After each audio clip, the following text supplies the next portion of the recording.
We're talking the future of AI with Jack Clark, co-founder of Anthropic. We had a chance to do this at the last second, so I'm in Miami on my laptop.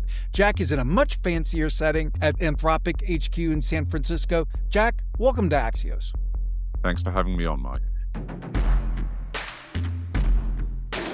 So you ignited online conversation by bringing up a topic that is often whispered about, but hadn't been talked about this formally, and that is the early signs of AI contributing to speeding up research and development of the AI itself. And you're saying that by 2028, AI could be building itself.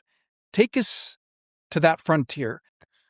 My prediction is by the end of 2028, it's more likely than not that we have an AI system where you would be able to say to it, make a better version of yourself, and it just goes off and does that completely autonomously. And the reason for that prediction is looking carefully at many public sources of information about AI development and seeing that we've gone from just AI systems that can do basic coding to AI systems that are now involved in the production of science itself, and also the unglamorous but fundamental engineering work involved in doing any form of large-scale R&D project. And so I decided to write a post because the purpose of Anthropic and the Anthropic Institute is to give people a sense of what's coming and to also start talking about concepts early to give us time to think about them. And I think you and I would agree that an AI system that can build itself, big implications, and we'd like to start thinking about it now. And Jack, you have some trepidation about this. Maybe this is the Englishman in me, but I've had quite a lot of change in the last 10 years working in the technology industry, and this is going to create even more rapid change. I think if you talk to many Americans, there is rightfully some level of trepidation about the impact of AI and the speed with which the industry is moving. And what I'm looking at is a technological trend where, if anything, the speed will accelerate further. And what you're envisioning here is AI building entire systems to replace human-built ones. Yes, although it's a bit, I don't think that the humans are not going to have anything to do. In fact, we're going to have a huge amount of work involved in validating what the AI systems have done and looking at how these new systems work. But it means that the way that AI development works will change fundamentally, and the speed with which the industry moves forward will go through another ratchet and move forward even faster. And we've talked about recursive self-improvement, but is this recursive construction? Or help us understand how this is a leap beyond what the companies have been seeing and pushing for. Let's use a metaphor.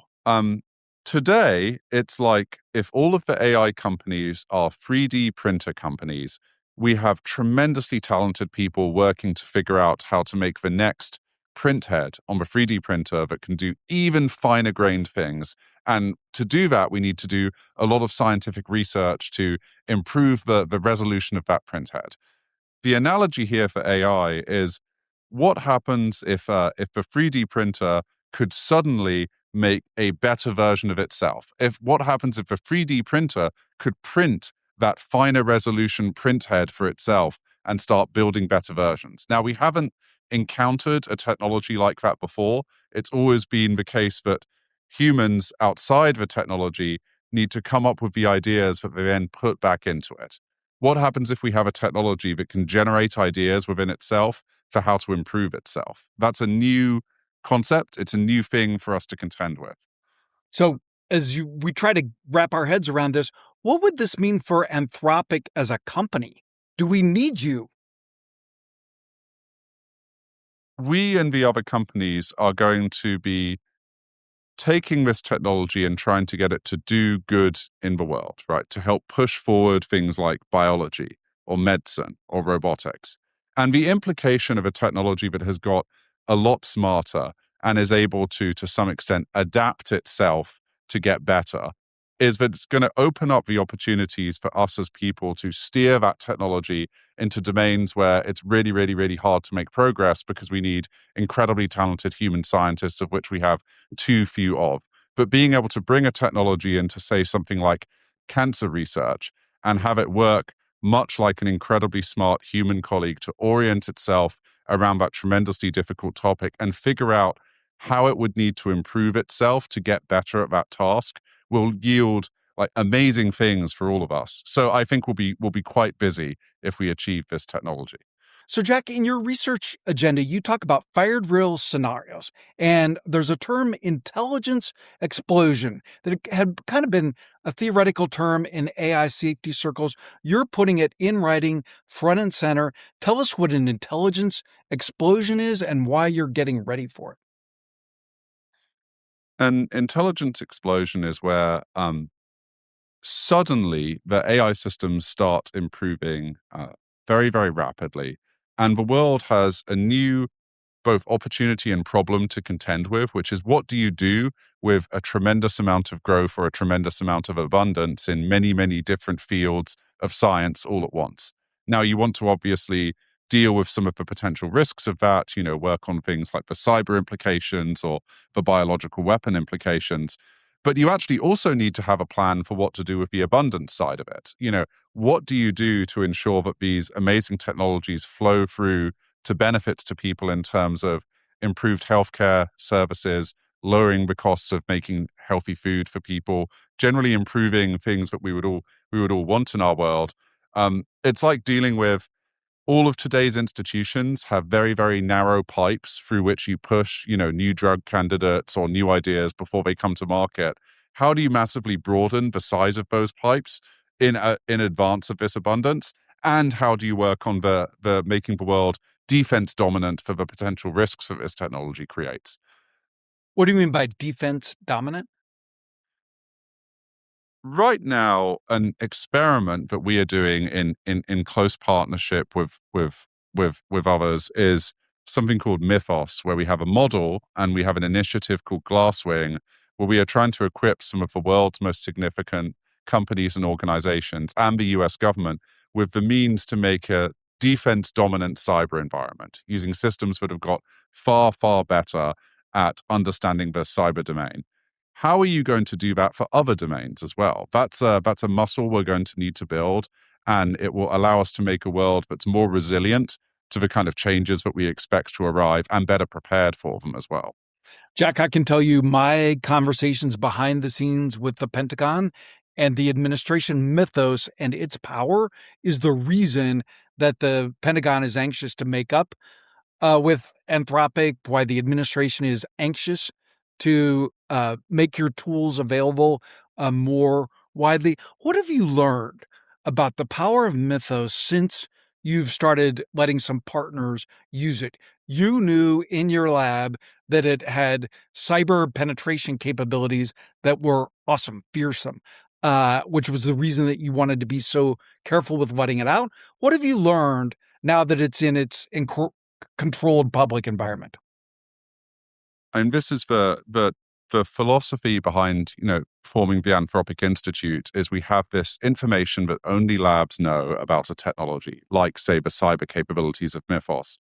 How do you get that to the world so that you equip the world to make better decisions? And what we've learned is that we cannot, solely centralize these technologies inside a very small number of players. We have to get better at figuring out what is the community across policymakers, companies, and other organizations that we can flow new technologies to so they can work the problem together. And I think one of the most joyful things about all of this has been we've got this serious technology, we've deployed it to a set of people, and through experiencing the power of the technology, they've made their organizations safer, but they've also become conscious that this isn't a one-time thing. This is the shape of the future. And it's got us to a much more, I would say, collaborative place in working the policy problem that AI presents and also coming up with solutions together.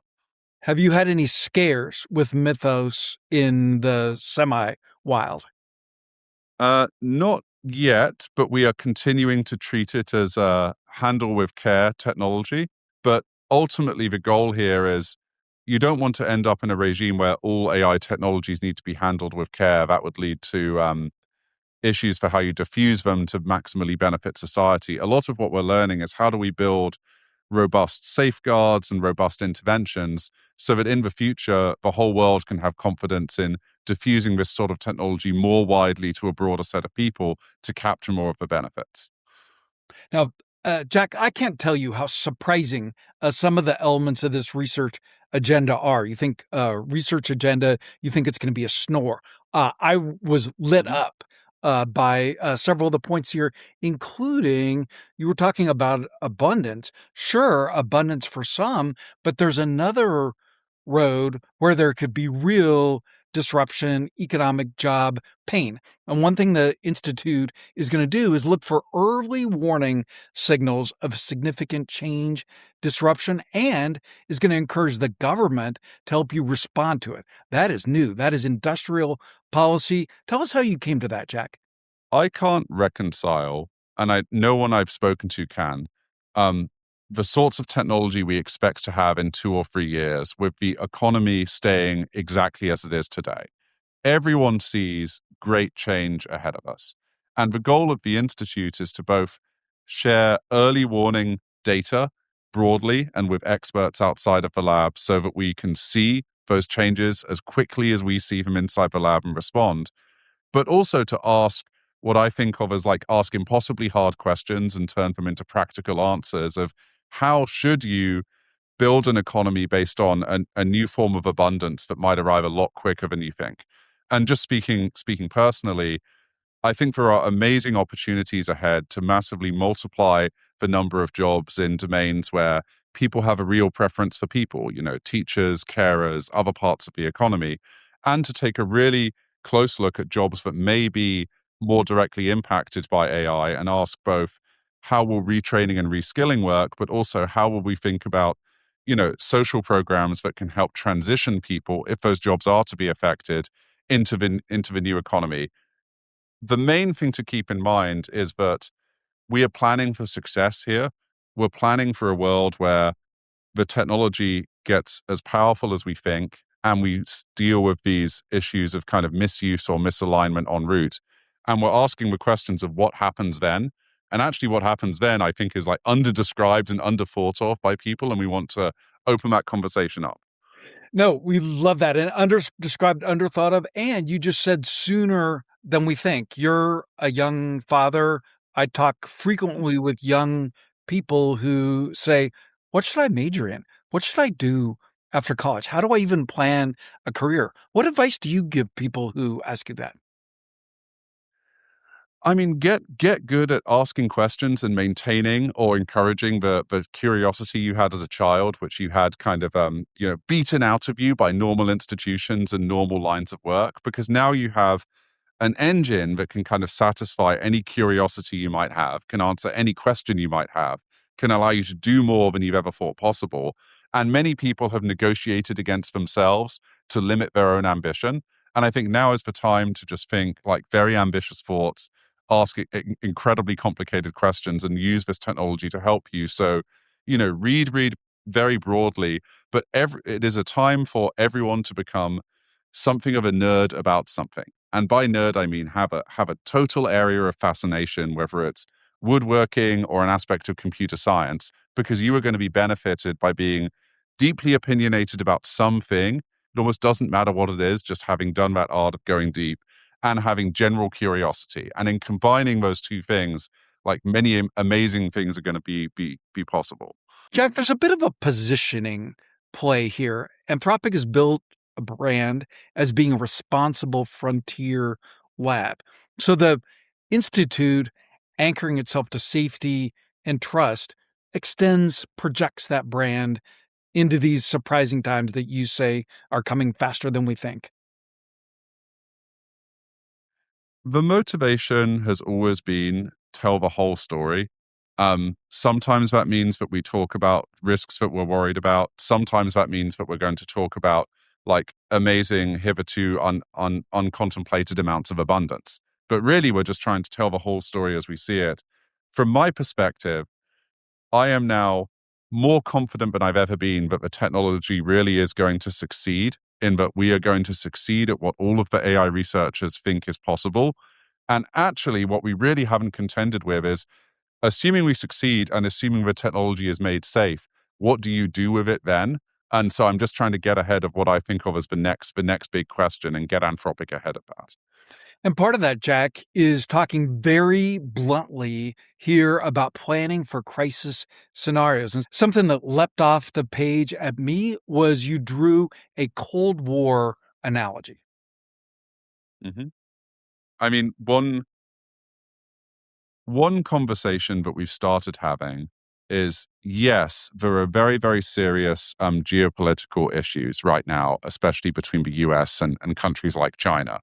But one of the lessons from the Cold War is that rival nations dealing with technology that has an existential impact on the human race found ways to talk to each other about it.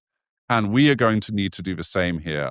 We are also going to need to just think very, very carefully about what comes after. You know, the Cold War ended, and actually you then had this opportunity to sort of think about how nations would relate to one another on the other side of that. Again, we need to sort of plan for success here and think about how it, if the US succeeds and that US companies succeed, that doesn't deal with the world. It doesn't stabilize the world. There are big, big questions lurking out there, and we want to contribute data from Anthropic and ideas that can help experts figure out what the option space looks like.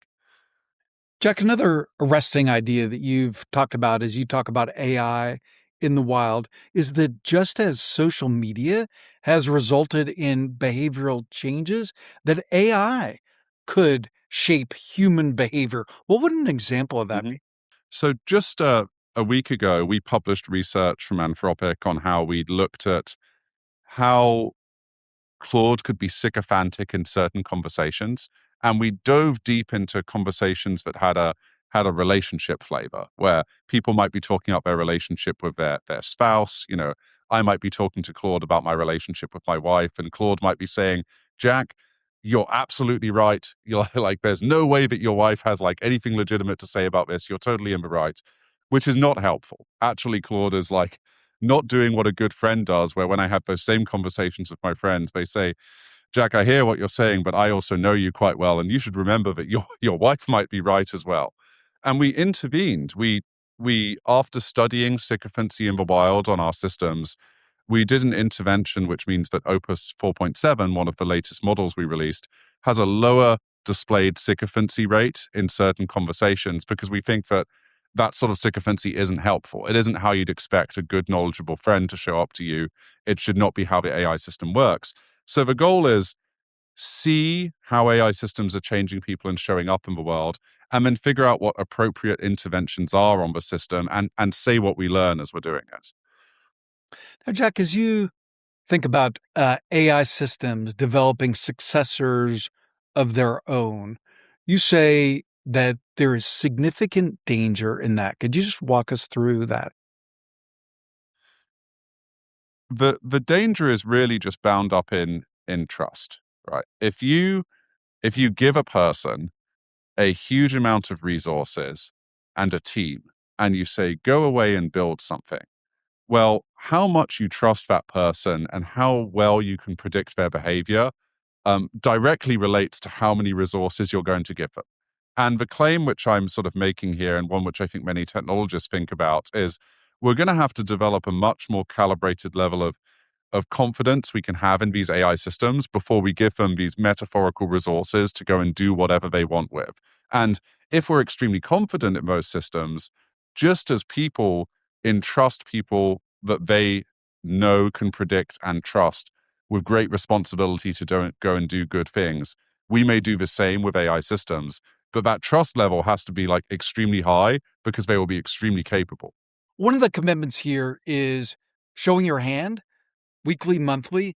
What's something the Institute is going to reveal that would surprise us and that would set you apart from your competitors? Oh, well, I can't spoil all the fun, so I can't tell you exactly what we have planned. But I'll give you a couple of high points. One, We, as the Institute, have started doing more research with people about what we learn about how they use our AI systems, how they feel about them, things that they say to us about them. And we're working right now to figure out how we can release more of that primary data to the world. The feedback which I've given to the team internally as we talk about this is no matter how good we think our research is, when history books are written in 50 years, they're not going to be quoting the Anthropic Institute research paper. They're going to be looking at the primary sources that we use to write that research. So can we put that primary data out? Because that's what's going to be so, so valuable in the far future.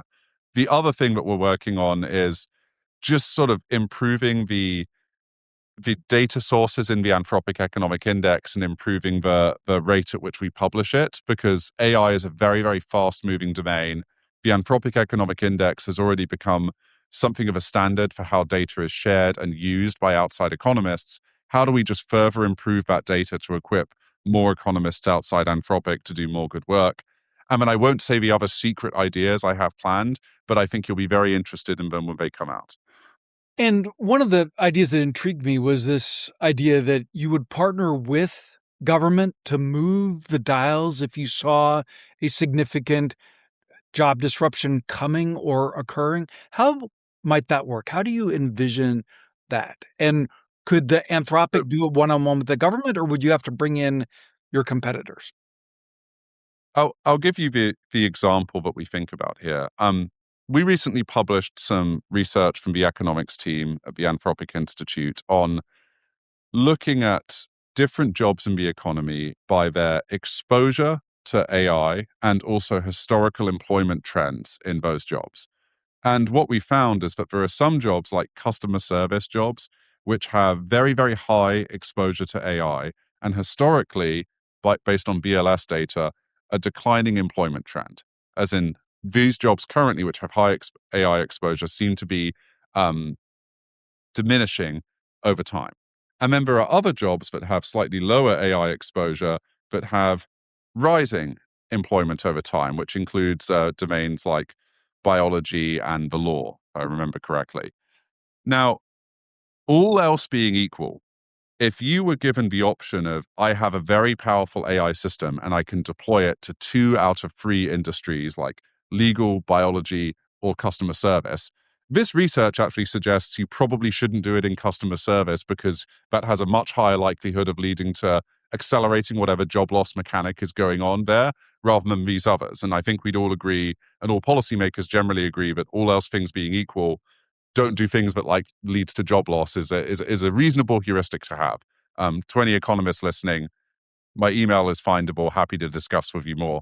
Um, Now, how might it work partnering with the government? Well, we don't want to do anything that looks like central planning of the economy. That has an extremely poor to fatal historical record in terms of success.